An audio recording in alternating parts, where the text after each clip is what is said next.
Michael Voss, former Carlton coach. How are you? Well, thank you. You are well.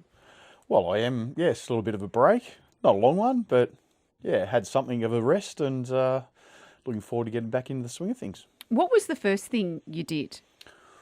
Oh, as in on the break? Yeah. Well, I was moving house. So it was actually probably picking up the paintbrush, to be fair. So moving house, slight little renos just for improvements. That kept the mind occupied at the very least, and gave me something to do. So that was probably the first thing that I did.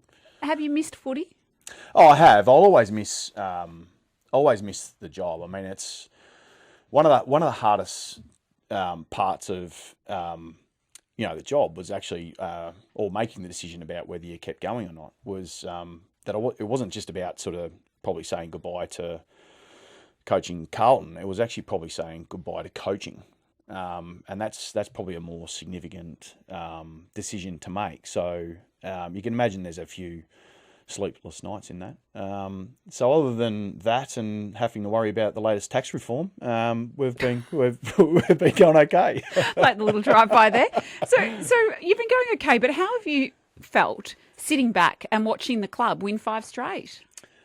Well, some of it's difficult to watch because you're not there. Because I mean, the reality is that you've invested 5 years of your time, your effort, sweat, blood, tears, all those sorts of things into that particular group. So, but on another level, it's hugely rewarding. So again, making the call to make the decision when we did was the interest. If it was sort of, I guess, about me and only about me, then you'd be sitting back going, "Oh, that's a bit disappointing." But it wasn't. It was actually about the club. It was about creating some freedom. Maybe relieving the pressure valve a little bit, giving time on the season for them to get enough runway to get something out of the year, and haven't they done that very well? And then obviously for the club at some point in time to make decisions that they need to that puts them in a great place for the future. So certainly it's ticked all the boxes for the club in that regard. Did I think that they'd win whatever it is? What is it, 5 in a row? Yeah. No, probably not. But I was certainly pleased that, the immediate response afterwards was the win that they won against the Bulldogs. It was hard not to watch that game. And because you've got an emotional invested interest, if it wasn't even about the club and it was just about the players, they're people that I've spent a lot of time with. There's shared a lot of stories with, hopefully given a lot of belief to, and there's been a lot of work to get it to where the club is right now. Have you watched all the games?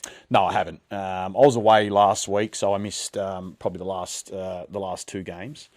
But what I've certainly seen, that transition of sort of trying to get the next best version of themselves as well and truly kicked into gear, hasn't it? So, which is really great to see. So what do you think's changed?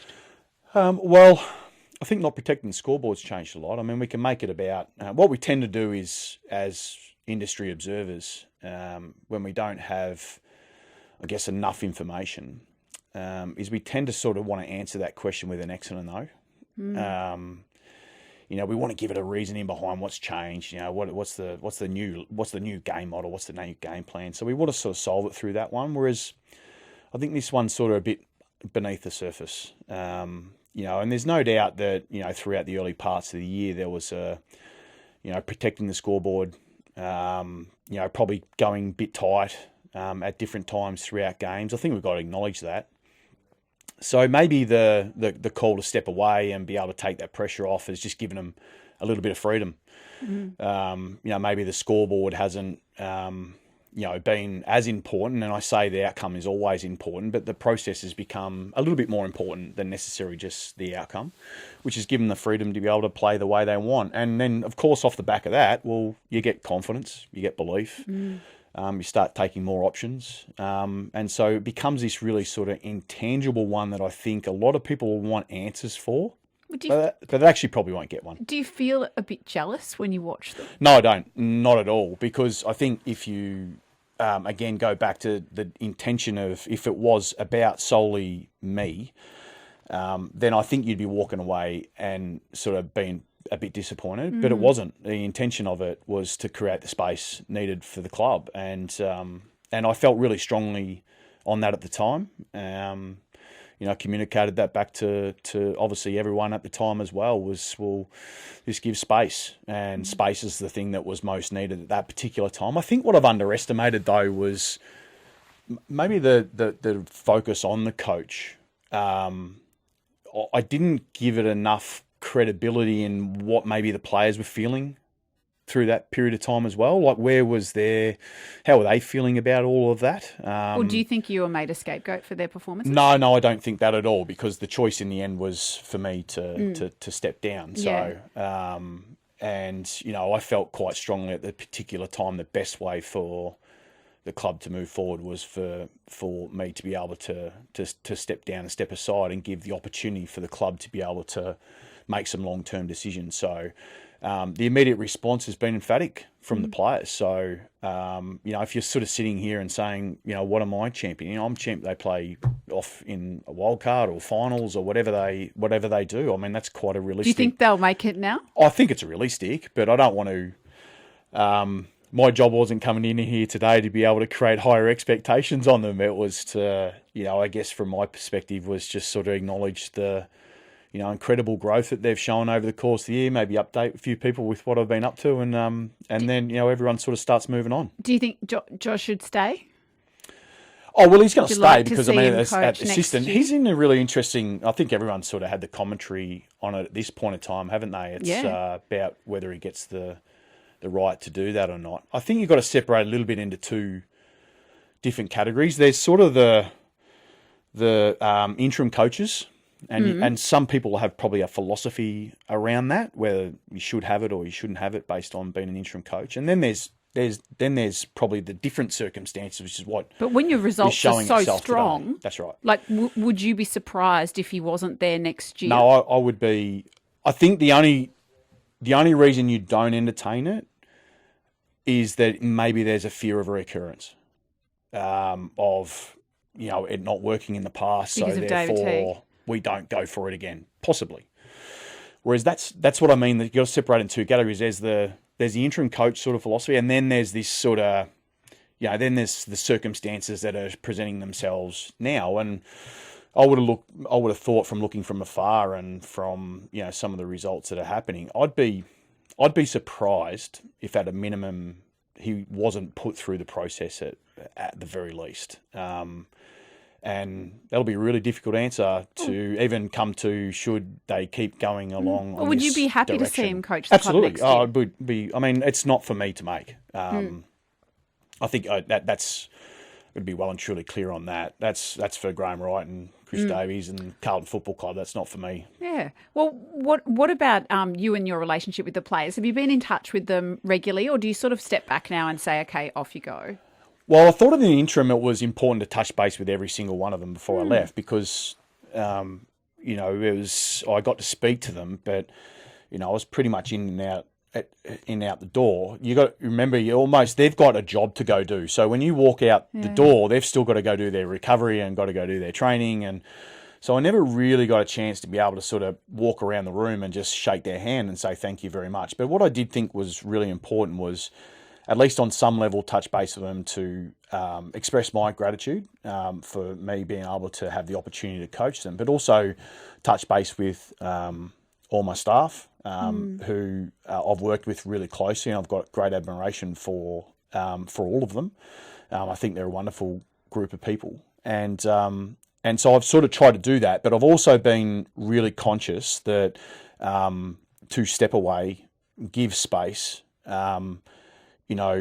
Like Josh's, I've spoken to Josh and I've texted Josh and he said, let's catch up. And it's like, mate, I am not here. Make sure you do that somewhere private. Don't feel obligated to go and do that. Have a coffee. I reckon there might be a photo or two if that did actually happen. Yeah.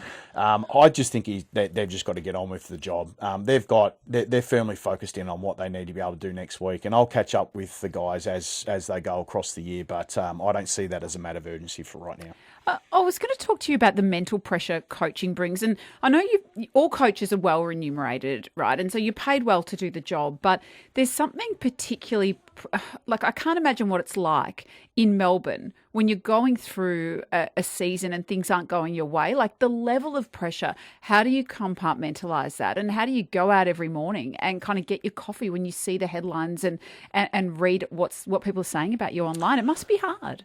Well, there's an element of within all that where you have to be really, I guess, comfortable with what you're doing, really sure on your philosophies. And that's one of the hard things about being a coach, is that you're not there to line up with every single human being that's in the streets. What we do is in the football club is that we sit down collectively as a group with the players and also the coaches, and we come up with a unified way of the way we're going to do things within the program, within the way you play. And so when you're fully invested in that, and you've got a group of people you're invested in, the noise of what actually gets spoken about on the outside becomes less important. You've got an element of pride in what you do. So, of course, you're always going to take some of it a little bit personally. But I think the more you spend as a coach, unfortunately, probably the more hardened you become to not listening to what you can't control. And so that's a skill, though. It's a hard one to learn, and I reckon only wisdom and experience gives you it. Yeah, I bet. So, and there's many a nights when you're probably sitting there questioning yourself.